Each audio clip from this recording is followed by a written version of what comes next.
Welcome back. All right, today on Home But Not Alone, we are wrapping up 2020. This year has been a whirlwind. Things have been different from what we're used to, different from what we expected, and it has been a real challenge sometimes. But we've learned a lot of lessons from dealing with the craziness of this year, so we just want to share some of those with you today. Hey, Tim.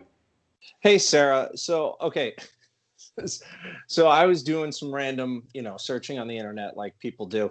And okay, first of all, I kind of hope nobody ever puts me up for canonization because that would probably go very poorly. Okay. Like just I'm sure they would find all kinds of things and be like, this guy's not holy. This guy's not even close to holy. Oh, And then like random internet things? yeah, with the random internet things, just conversations I'd had, things I wrote down and I forgot, whatever it may be. And then they'd probably be filed in the Vatican permanently or something like that. And be like, oh, good, so glad. But here's the thing, if I ever was canonized, which again, I don't think is going to happen, I've been wondering what my image, my depiction would be. Because like most saints, they're depicted, and it's like I looked up just to find a couple of thoughts, but like Joseph's always holding the lilies and the carpentry tools. Do you know why he holds lilies? Yeah, lilies are a symbol of purity. Okay, see, I feel like I knew that and forgot.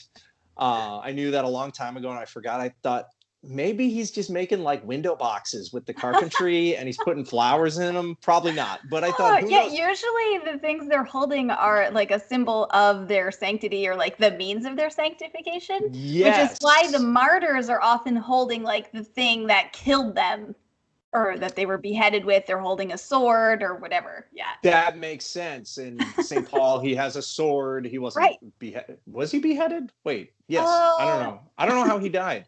He that could wasn't be a crucified because he was a Roman citizen, and that wasn't allowed. But he has the scripture and he has the sword for defense of the faith and everything. So right. but here's what I'm trying to figure out.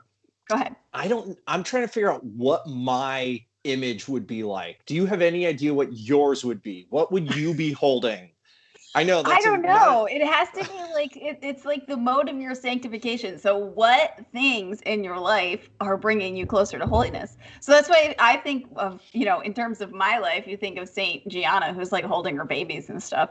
Because it's our vocation in the family, my vocation as a wife and as a mom. Those are the things that should be bringing me closer to holiness. And unless something crazy happens, I end up getting like beheaded or martyred or something. hey, crazier You things never have know. happened. That's actually I'm not sure they have, but I don't know. Maybe I'd be just holding a box full of social media logos. I don't know. That drives me closer to holiness. That's probably not it. Anyway, hey, for all of you guys who are listening to that ridiculous conversation that I just pitched out there, um, tell us what you think your saint card image, whatever, would be Like if holding. you were What would on an you have it? icon, what would be in your Yeah. hands?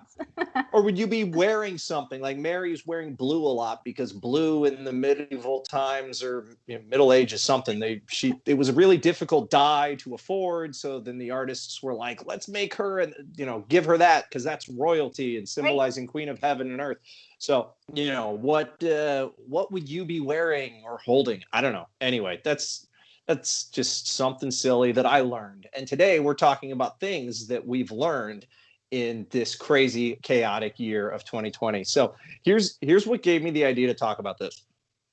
So I heard someone mention very early, maybe it was even in the end of 2019, there was something going around on social media, and this woman had posted that her dad had decided that her dad's entire professional life was one big dad joke, and it was because he was an eye doctor who had decided to retire in the year 2020, and 2020 being perfect vision, and so he's Okay, decided that right, anyway. right. It's 2020. not a 2020. it's not a yeah, it's not a great joke. It's what it anyway. I was trying to think of And like this 2020. I think 2020 has kind of been taken yes, over. well, so it got me thinking that really, okay, that's what we say in terms of eye health, is that 2020 is seeing things 100% clearly.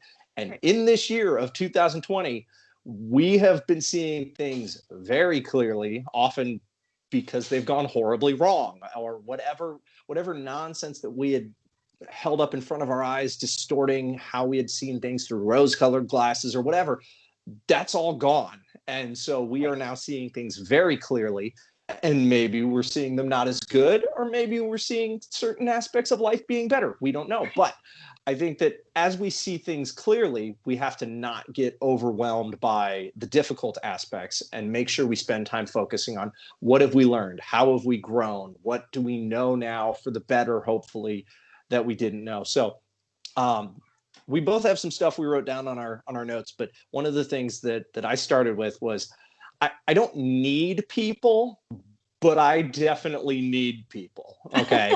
And Oh, I need what I people. yeah. And what I mean by that is I'm coming to realize, like, okay, there is this, and I think we've talked about this a little before. There's this dependency that we create on other people instead of a dependency on God.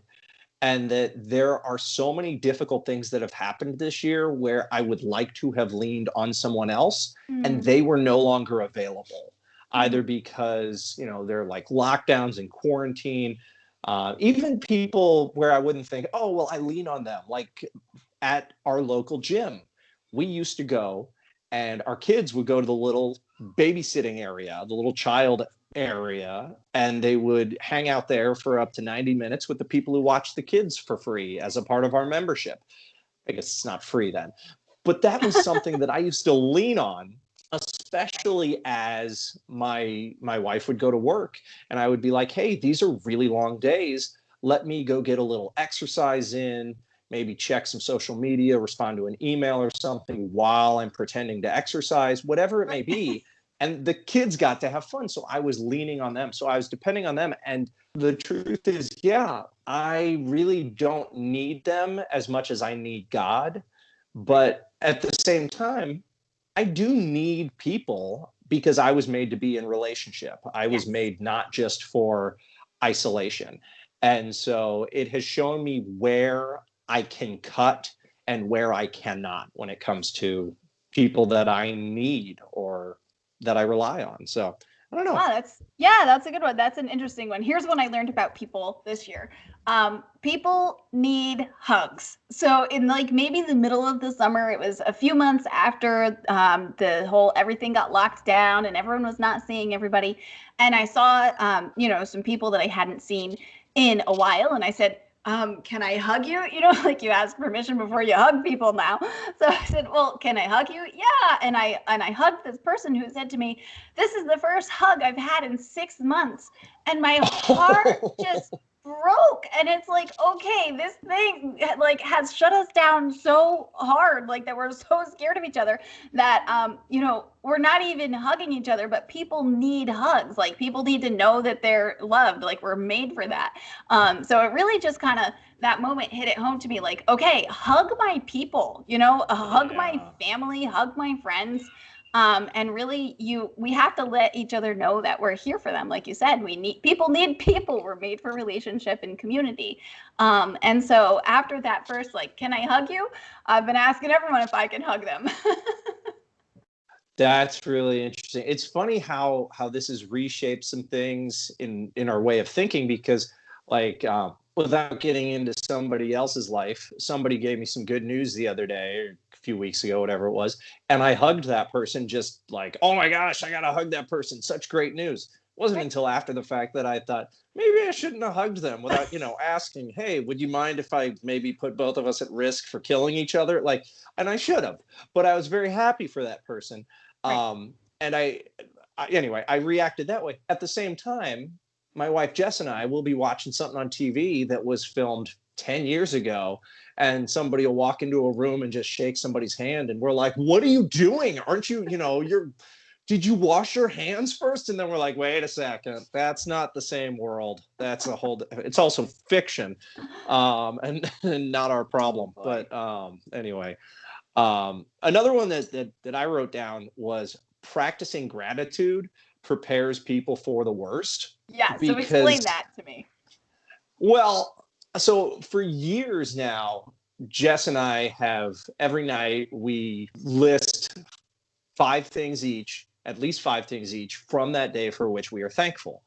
And when we originally did it, it helped me to reshape my entire worldview so that I could see things through a lens of gratitude instead of through a lens of, focusing on myself, my struggles, my failures, what has been inflicted on me, whatever it may be.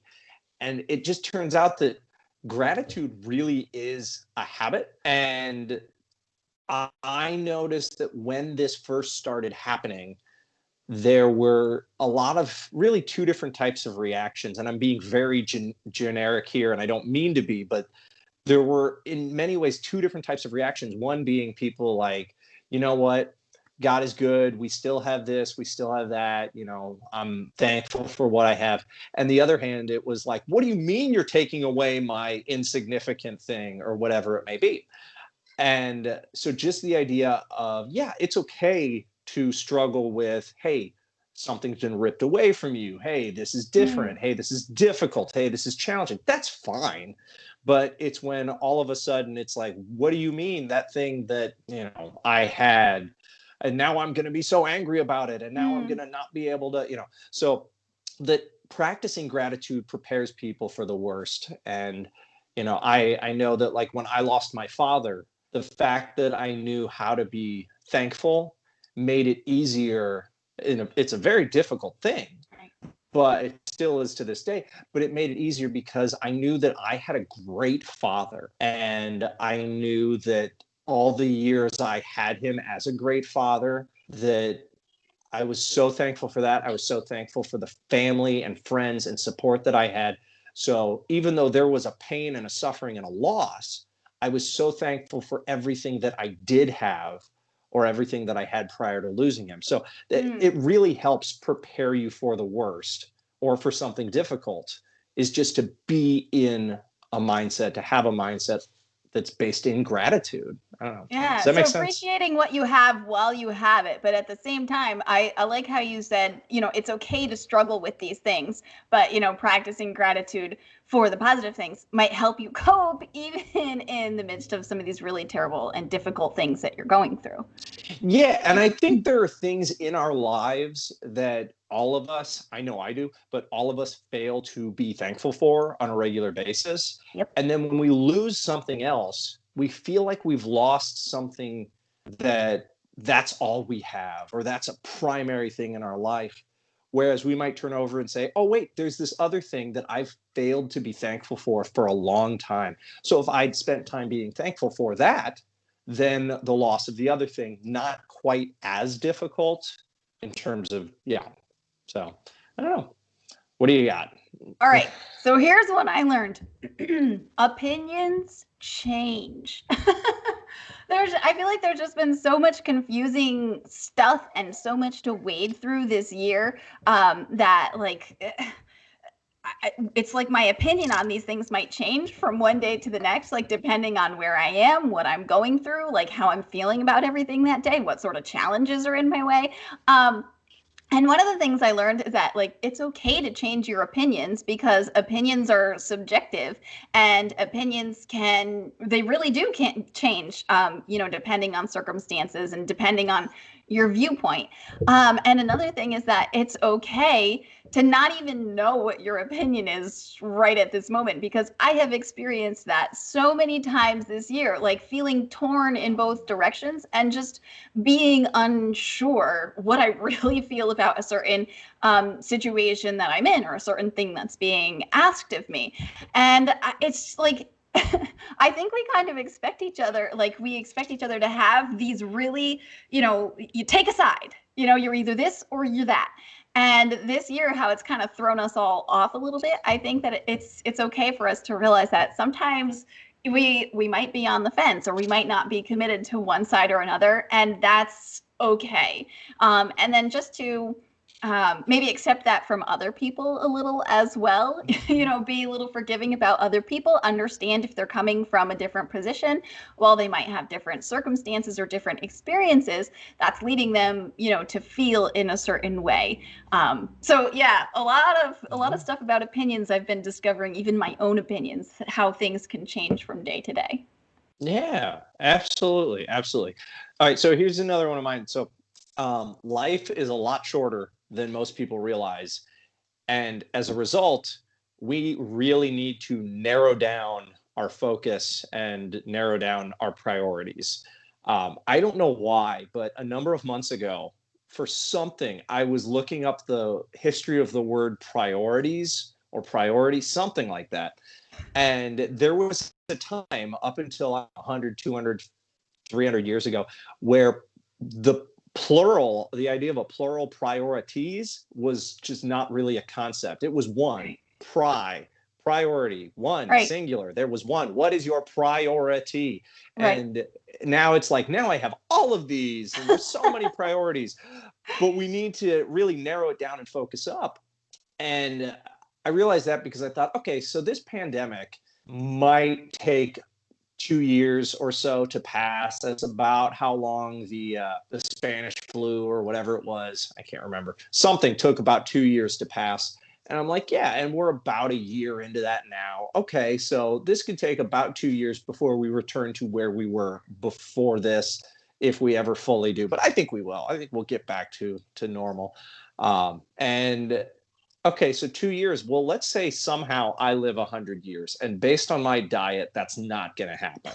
But hey, I don't know if you've ever been recognized by the lady at the Taco Bell drive-through, but I did a number of years ago, and it was a bad moment for me. I was like, oh no, she recognized me and my order. That's a bad sign. Uh, but let's say I live 100 years. Okay, then that means that a whole 2%, 1/50th of my life will be spent during this pandemic. Well, that's not nothing. That's significant. And Right. so the idea that, yeah, life is fairly short and relatively short. And so we can't spend our lives saying, well, I'm going to do this and this and this and this, and I'm going to make sure that this happens and I'm going to experience those things and I'm going to do. Yeah, you can have goals, but to Right. make sure to say, hey, what are my real priorities? Because if you don't have a narrow list of here are my primary focuses, Yeah. then you'll be constantly pulled to these million other things and you'll never actually make progress in those areas. So Mm. if parenting is a priority, make it a priority. If faith is a priority, then make it a priority. If you make it one of 30, then you're a lot more likely to not give what you really could give. And maybe one day there'll be a lot of regret. So I don't know. Oh, that's a good What do you one. have next? Okay, speaking of Oh, priorities, here's my yeah. next one. Social media breaks are necessary. I think a lot of times we let social media kind of take over our lives in a big way, whether it's with our time or our attention or, just with what we're taking in, it kind of can take over our lives. And so earlier this year, I mean, things have been blowing up online and in real life all year, but earlier this year, things just started getting crazy online and I got overwhelmed and I just took a break from social media. Like I logged out, I changed my passwords, and just kind of took a complete break for a few weeks. And it was really, really nice. Like it was rejuvenating for me, like for our marriage, for my family. And like you said, it was good to put the things that come first back first instead of my phone and my Facebook feed and my Instagram feed. So just thinking that my family needs me more than my ministry needs me, even though ministry is a good thing, and especially since ministry is online, I have to put my real life and my family first instead of ministry that's mostly on social media. So as stay-at-home parents, like it can be really tempting to get sucked into the connection that happens on social media, and also kind of distracts us from the connections that happen in real life, like with our kids or with our spouse or with a friend. So logging off of social media can help put those real people back into that priority in your life. So definitely that was something I learned to work into my routine is regular social media breaks. Yeah. I at this moment am toward the end of, although I might stretch it, a social media break.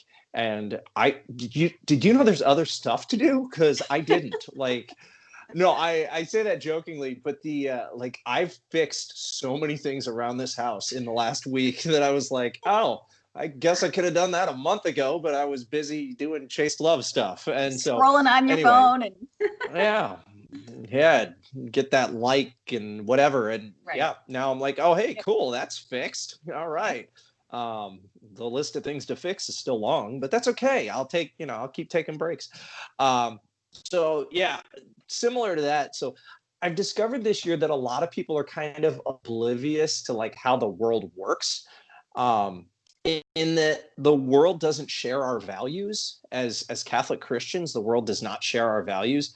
And maybe some of you who are listening and watching experienced this earlier this year, but I noticed a lot of people when like shutdowns started happening and it was like, okay, we're going to shut down churches, but we're not going to shut down this other thing. We're going to shut down this place, but we're not going to shut down that, whatever it was.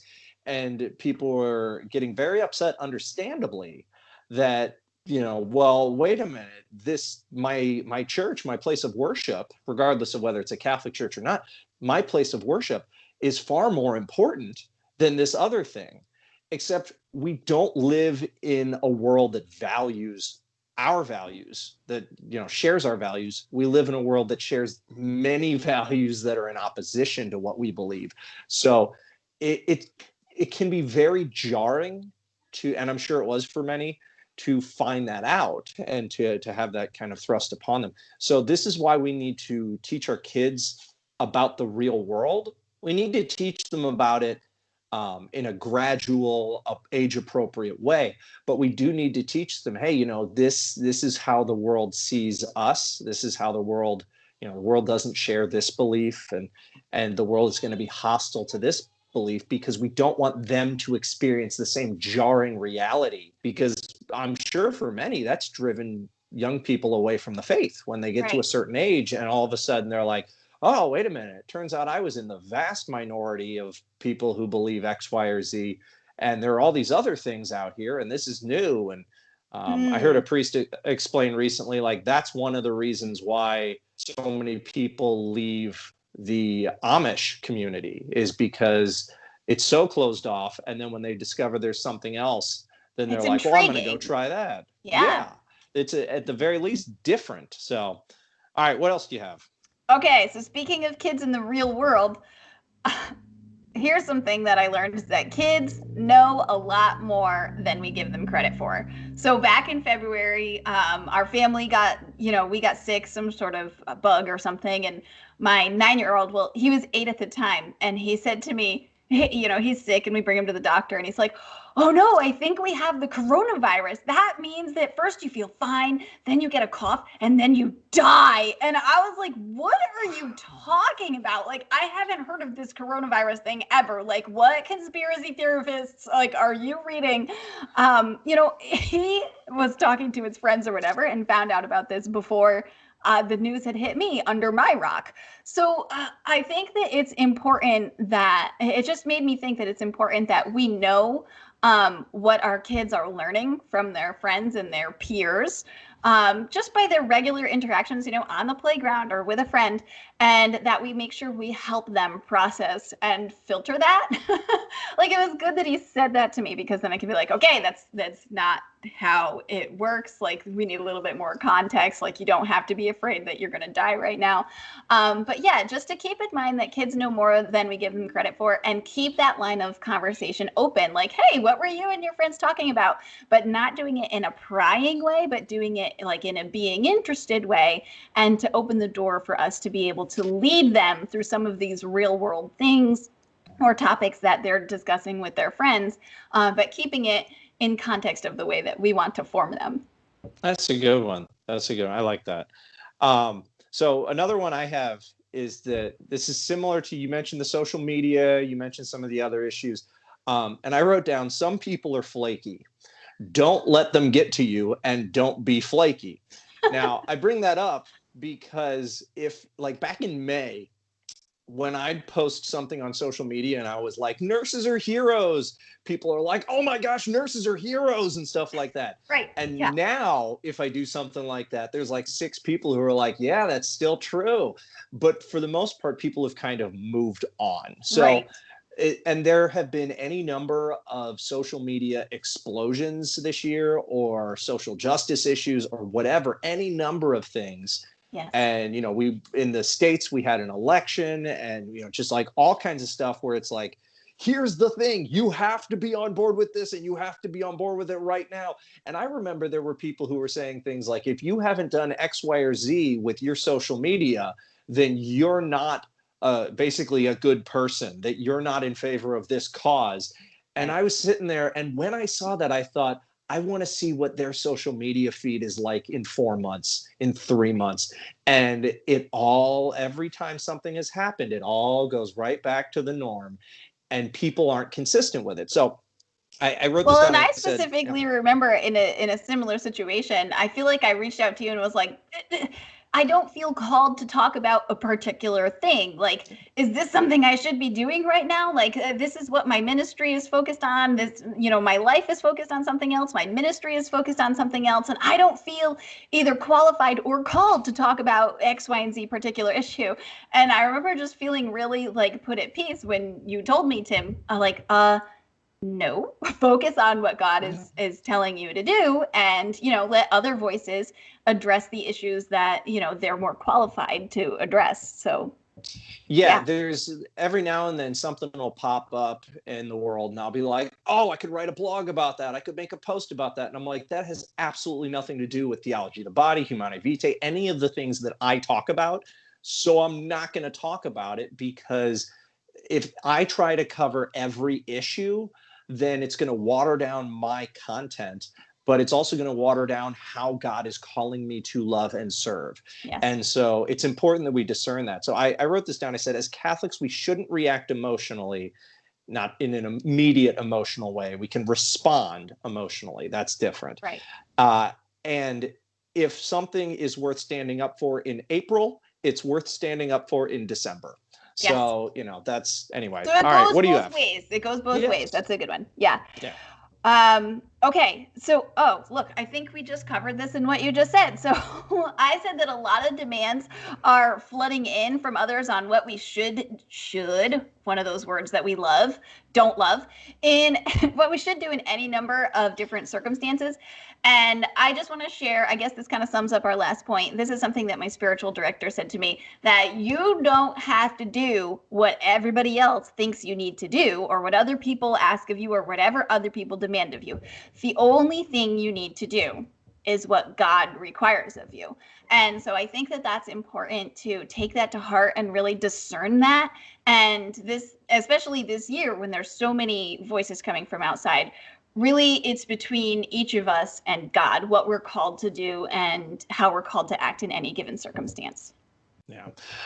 Last thing I wrote down here is just that having a family is an enormous blessing, and that this year has taught me to refocus on my domestic church here, to really put my time and energy and effort into understanding what God is calling me to do within my vocation as husband and father, and to trust that he's got everything else. I love the St. John, the 23rd line, where when he was Pope and he would say, all right, God, I'm going to bed. The church is yours, or some version of that. And I thought that's, we can focus on what we have. We can focus on building up this church for God, because 10 years from now, 15 years from now, 20 years from now, this pandemic will be long gone, and our children will be grown adults living out the faith in the world. So anyway, yeah. All right, this wraps up episode 50. Woohoo! And this show closes out season 2. I guess we're calling them seasons, whatever, of Home But Not Alone. Our first year of this podcast. We love that you've all been with us for this crazy ride of parenting. We're going to take a few weeks of winter break, but we'll be back in 2021 with more encouragement and real life conversations for you. So We just want to thank everybody for listening and watching. Please, if you can, subscribe to our social or subscribe to the podcast on YouTube and on wherever you get your podcasts. Leave comments on social media and then take breaks from social media immediately after that. Sarah, where can people find you? My website is tojesussincerely.com, and I'm on social media at tojesussincerely. And you can find me at chasedlove.org and on Instagram and Facebook at The Chaste Love. Now, no joke here. I usually end with a silly little parent advice joke that's terrible advice, but just a prayer that each one of us can see how God has spoken to us in 2020 and that we may allow whatever we've learned to reshape us for the better. So God bless you all, and remember, you're never alone.